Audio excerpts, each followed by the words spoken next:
తన తల్లి ప్రాణాలను కాపాడాలని కుమారుడు ప్రాధాయపడుతున్నాడు.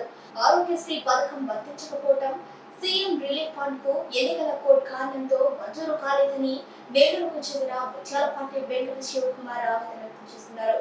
నెల్లూరు అయ్యప్పగుడి ప్రాంతానికి చెందిన ముత్యాలపాటి వెంకట శివకుమార్ తల్లి పార్వతి దాదాపు నెల రోజులుగా మెదడుకు సంబంధించిన వ్యాధితో బాధపడుతున్నారు.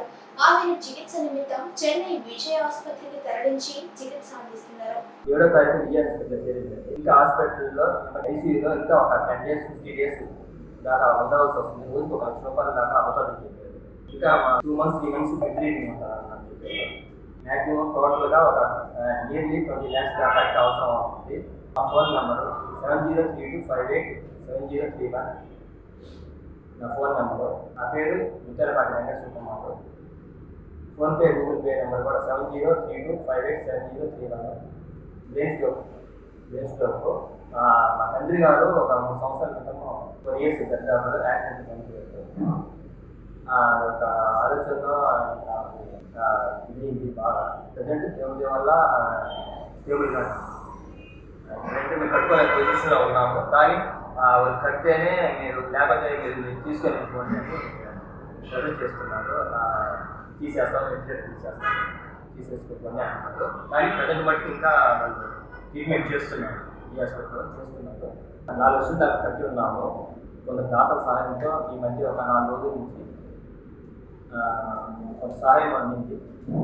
ఇంకా 20 లక్షలు అమౌంట్ కావాల్సి వస్తుంది. ఎమర్జెన్సీ పొజిషన్ దానిపై ఇసులో వదిలిపెట్టలేక మా అమ్మగారిని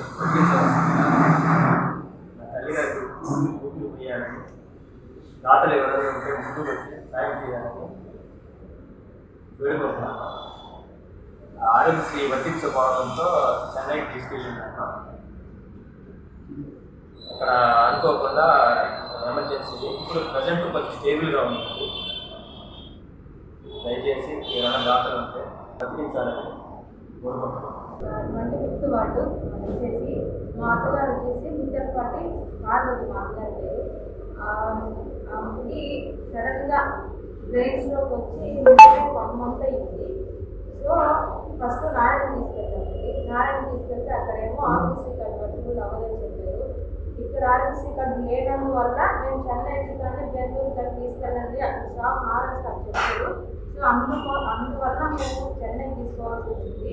అక్కడ 1 day ఎమర్జెన్సీగా అడ్మిట్ చేసాము. పరిస్థితి వచ్చేసి స్టేబుల్గానే ఉంది అని చెప్పి చెన్నై విజయ హాస్పిటల్ వాళ్ళు చెప్పారు.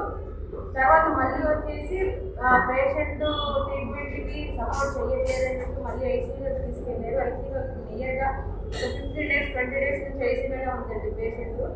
అక్కడ పర్ డేకి నియర్ వచ్చేసి 1 lakh దాకా ఉంటుంది. వాళ్ళు ఏమంటే మీరు అమౌంట్ పే చేస్తేనే మేము ట్రీట్మెంట్ చేస్తాము, లేకపోతే లేదు మీ పేషెంట్ ఇంటికి తీసుకెళ్ళండి అని చెప్పి అంటున్నారు.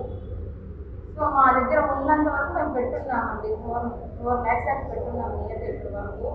మా స్థోమకు మించి పెట్టున్నాము నియర్ యాక్చువల్ చెప్పాలంటే. సో ఎవరైనా కానీ కన్న తల్లిని వదులుకోలేక ట్రీట్మెంట్ కోసం సాయం కోసం ఉంటున్నాము.